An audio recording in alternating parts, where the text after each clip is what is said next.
Hi, this is Jackie Tantillo, and this is Should Have Listened to My Mother.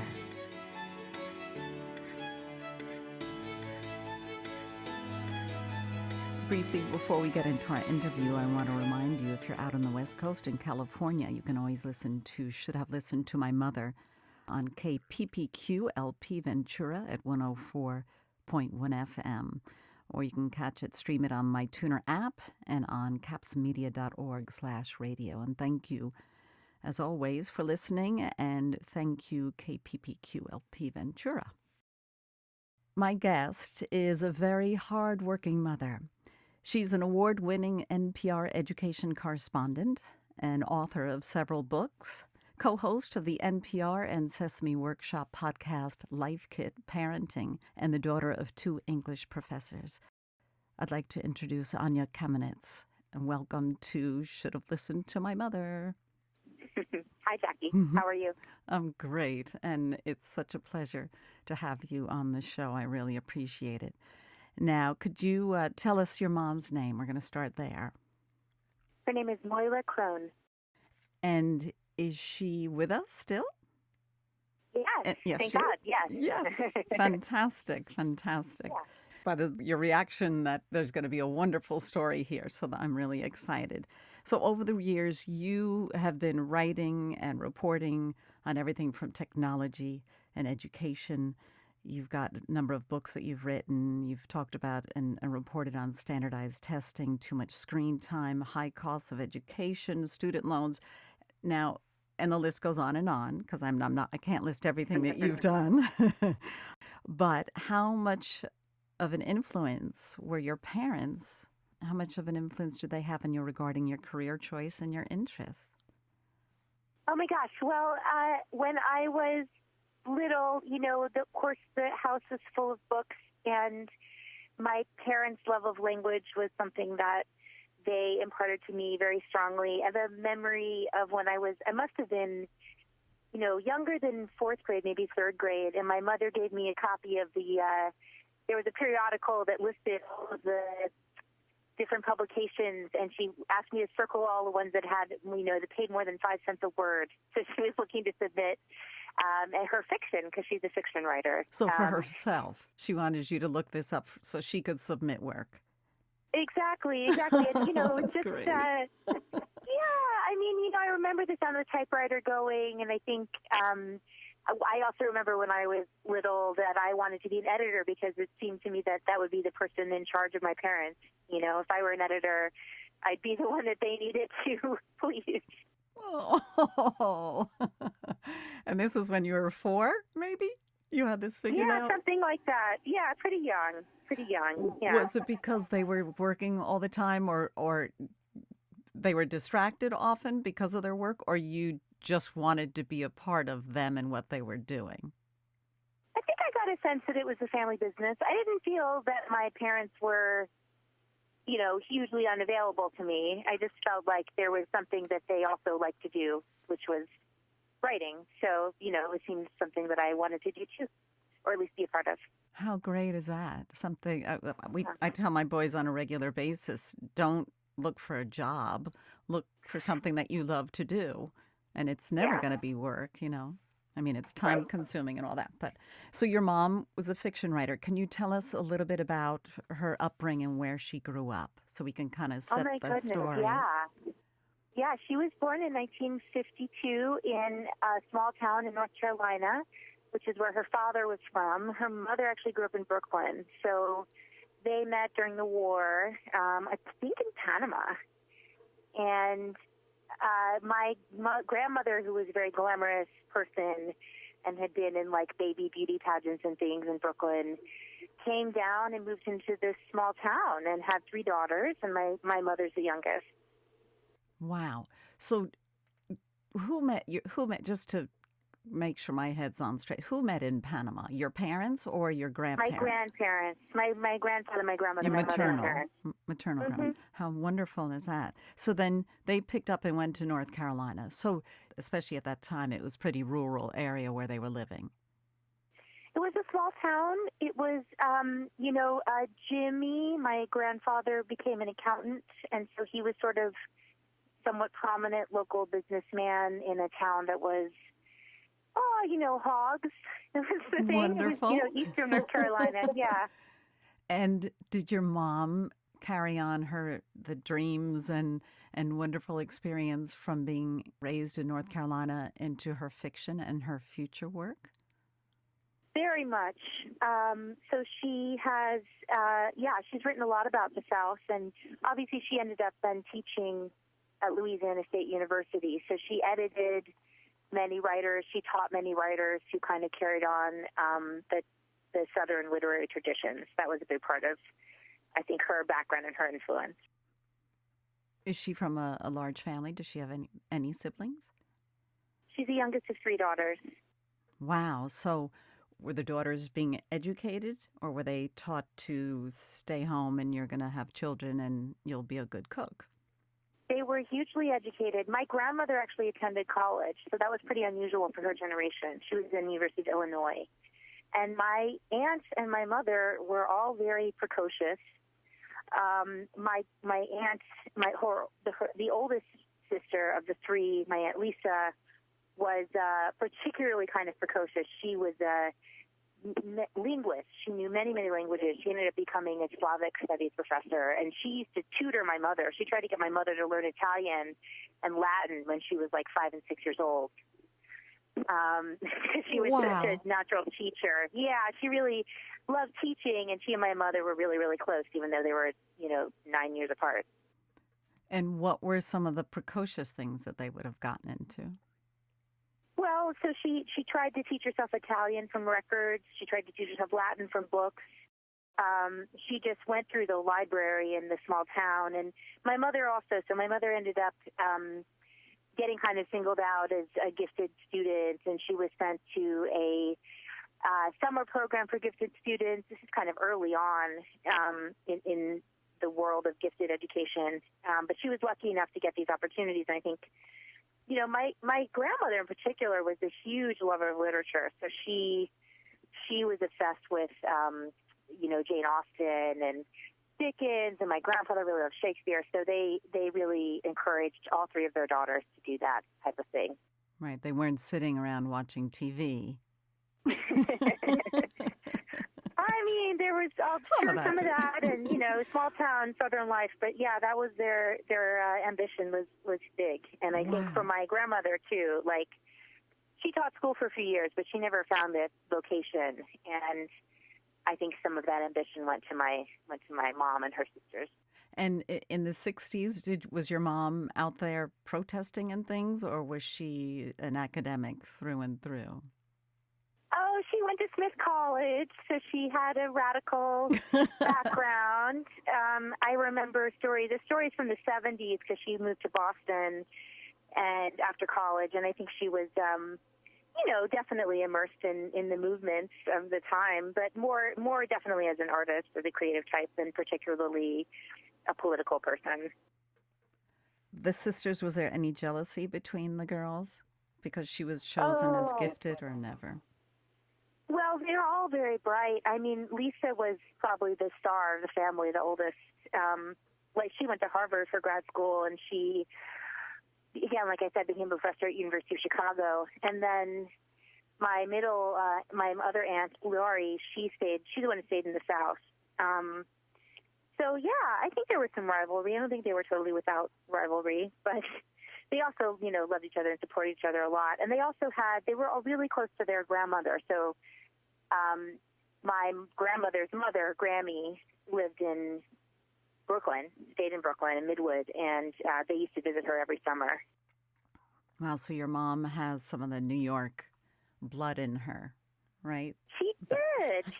So it's really nice because, I mean, like I said, there's 3 sisters, and the 3 sisters had a total of 5 daughters. And at a certain point in about 10 years ago, 4 out of the 5 of us were all living in Brooklyn again, and we used to see each other, and it was really lovely to have that root. Oh, that is really, really neat. That's great. Yeah. So then you were born and raised in the South as well? That's right. Yeah, my parents met at Johns Hopkins in Baltimore, and they moved to Baton Rouge, Louisiana, to take twin jobs in the English department at Louisiana State University when I was about a year old. They met in Maryland, and then you went to Louisiana. How long did you spend in Louisiana? Well, that was it. I mean, they taught at LSU for 22 years or something, so I lived there my whole upbringing. We moved from Baton Rouge to New Orleans when I was 14.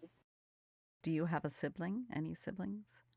I have a sister. A sister. And what was it like, other than the writing and you wanting to be the editor? Was your house calm and peaceful? Was it like, music on all the time and artists hanging out? What was the vibe?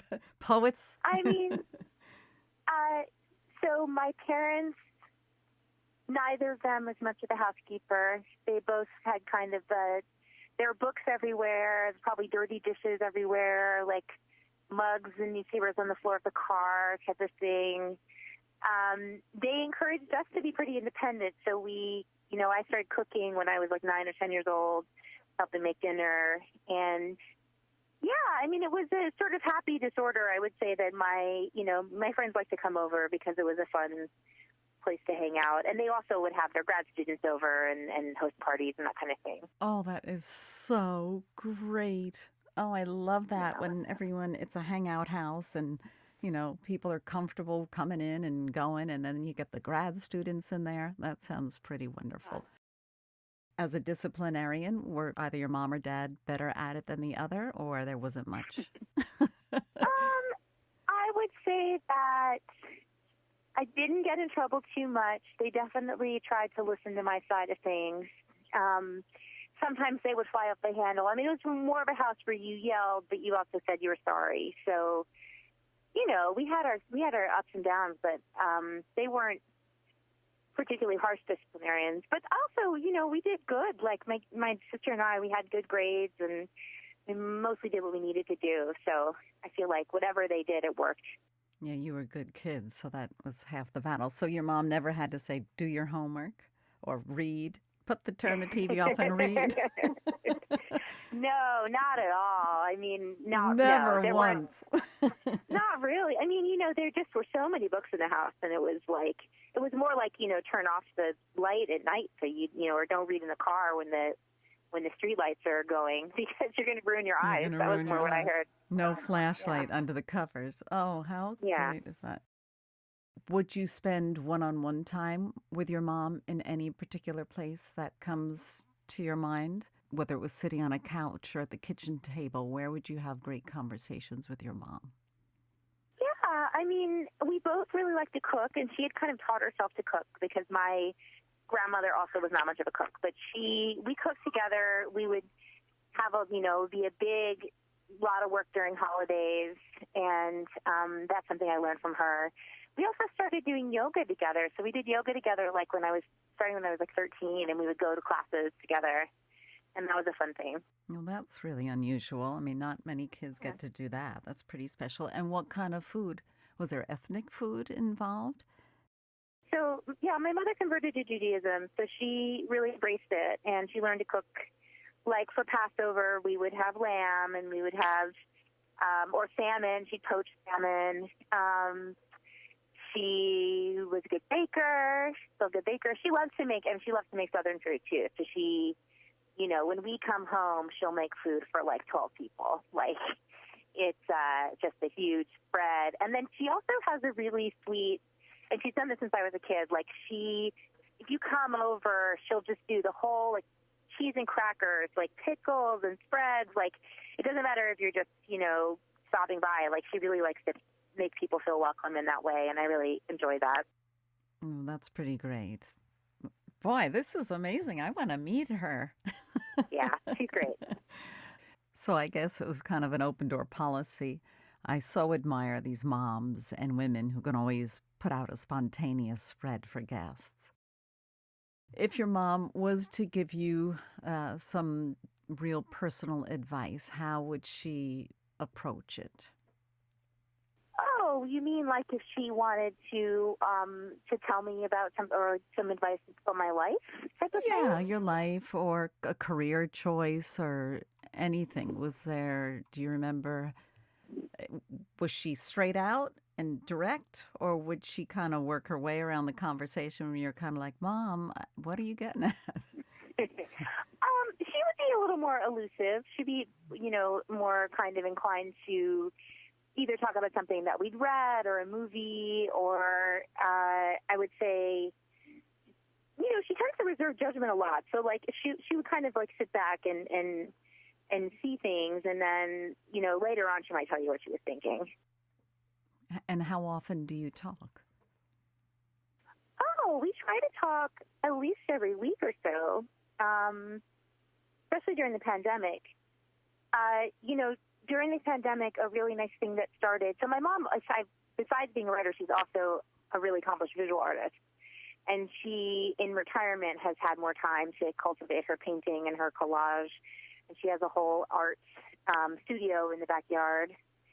And so during the early parts of the quarantine, she figured out a Zoom art with Nona, and she got on with my kids every week for like an hour or more, and they would do projects together.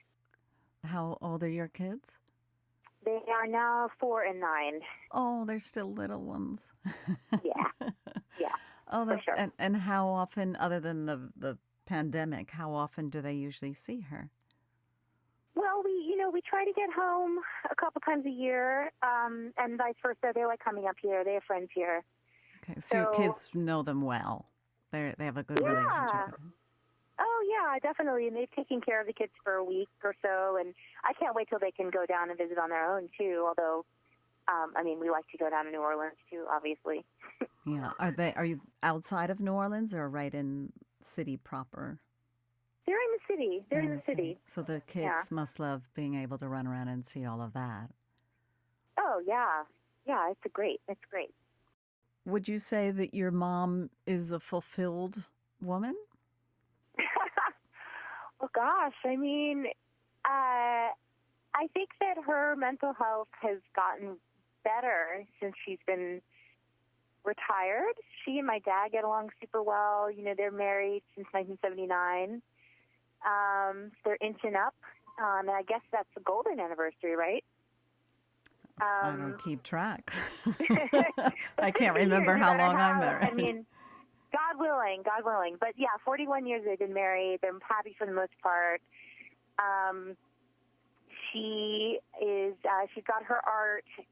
She's got a really vibrant community there, and she loves her grandkids. We have another one on the way. My sister's pregnant right now, so she's going to have one nearby, and I think she's thrilled about that. I don't know. Whether or not you're fulfilled in your life is a really big question, but I think she has a lot going for her, and I hope when I'm her age that I have that much. Yeah, she seems vibrant and alive, and now doing her art. Seems like she's in a great place. Was there a manner that was different in how she either reacted to something that you did versus your sister did, or how she would discipline you or your sister? Yeah, I think there's been differences over the years. In my family, I usually would be seen more as my dad's kid, and my sister was closer to my mom a lot growing up. And, she was the baby, so she's 7 years younger than me. So I think my sister naturally kind of aligned herself more with my mom, and I did so more with my dad. So, it wasn't like something that led to a huge divide. I always felt very approved of and loved by my mom, but that was definitely a difference that we saw. Is your mom proud of you? Oh, I think so. Yeah, she says so. Does she tell you? Yeah, oh yeah, absolutely. And are you who you are today because of or in spite of your mom? I think she's a huge factor in who I became growing up. The things that I really admire about her approach to motherhood are that she never pitted herself against us in any way, and she never made it feel like our happiness was coming at her expense, or vice versa. So, she just was very approving of us. She also was pursuing her own life goals over and above just being our mom. So it never was, seen to us that she was just there for us. But I feel like that's a very healthy template. And she never stinted in her approval or affection or anything. I mean, I never had any moments doubt that she was in my corner, and I think that's really important. It's really important for a child that they know Yeah. that the adult, the parent, is there and loving, and regardless of how busy you may be, just knowing, Yeah. especially, yeah, I mean, both my boys are in college, but we Mm-hmm. keep telling them, anytime you need anything, we are here. We always will work it out. Well, I mean, and I also move in circles of pretty accomplished women, and I think a surprising number of them feel criticized by their mothers or scrutinized. And I never felt that way. I never felt like she was judging me or disrespecting my choices. And I think that's pretty major, especially when there's also, I feel like she did better than she was parented. Like she did over and above the kind of parenting that she got. So did she raise you differently than the philosophies that as she was raised? Oh, my grandmother was a really unhappy woman That's too and bad. really unfulfilled, really limited. And, you know, just so, yeah, I mean, she just did not get much, my mother growing up. She got more from, she'll say, she got more from her sister and from the housekeeper that raised her, Lily Mae, than she did from her mom. So, you know, so there was a big gap in the way that she was parented and the way that she tried to parent us. Wow, it's amazing how some people can move up and on from an experience like that, and some Yeah. people just cannot. So that's wonderful, and I love that her housekeeper. What was the housekeeper's name? Lily Mae. Lily Mae. Oh, what a one! I can only imagine the stories that are there. Yeah. That's pretty great. Did you and you knew her as well, Lily Mae? Oh, or no, she passed away not long, a little bit before I was born. But there's a painting of her. There's a painting of her that my mother did that's in our house. Oh, that's pretty significant. That's pretty Yeah. great. Wow. So we have covered so much ground. I'm curious when you hear your coworkers or other women that you just referred to that didn't have support at home, do you tend to just be quiet and listen, or do you say, "Wow, I was really lucky"? What's the best way you think to react to someone who's opening up like that? Oh, my gosh. I mean, I feel like I'm happy to be around at a time when we can acknowledge that not everybody has a picture-perfect family. And I spend so much time reporting on, you know, mothers in really difficult circumstances who are doing the absolute best they can, and many of whom didn't get that kind of parenting themselves. So I have a lot of compassion, and I'm humbled by that. I think it's also inspiring to know that you can do better. You know, you can do better than you were done by, and that's kind of how we progress as a human race, I think. That's how this podcast has come full circle so many times, because there are so many women that have overcome major obstacles, whether it's physical, emotional abuse, and the list goes on and on. But it's always very comforting to know that we are talking about it now. Yeah, that's right. Among other things, it's very important. Well, I did see something when I was doing some research about your background, and the word mystics came up about your family. Yeah, Is there any true. truth to that? It's true. It's true. So both my parents are very interested in spiritual things, and my dad became a dream therapist in his retirement. My mom she comes by more naturally, so she converted to Judaism, but she's also just a little bit of a psychic. And in her paintings, she will sometimes honor, you know, the traditions of New Orleans as far as those mystics. And that's something that's part of our lives for sure. It's a wonderful attribute to have, that little extra connection to those spiritual and otherworldly people and places. I admire that a lot. Exactly.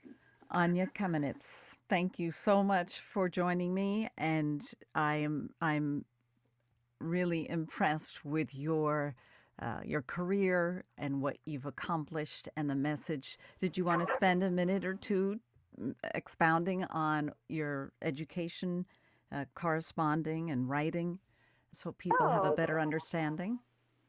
Well, I'd love to let people know about the book I'm working on right now because it's really important to me, and it's all about this stuff. It's called The Stolen Year, and it's about children during the pandemic.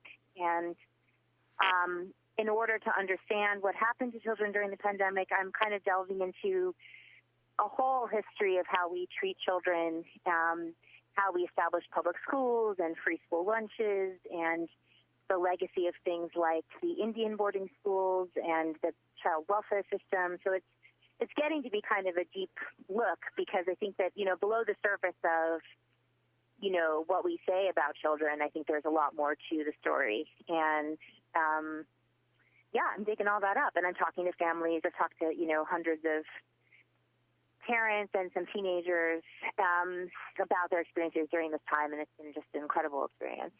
You are quite eloquent with your words, and your research inspires me endlessly because I know the amount of research that's involved, let alone books, and you've been in documentaries and all that kind of stuff. And we as the adults, we should be doing the job to help the children. The children shouldn't be suffering and having these tough times. And I thank you for putting a voice to it. Thank you. I hope to. I'm daunted, but I'm doing my best. I'm Jackie Tantillo, and thank you for listening to this edition of Should Have Listened to My Mother. Again, my guest, Anya Kamenetz. Thank you for joining us. Thank you.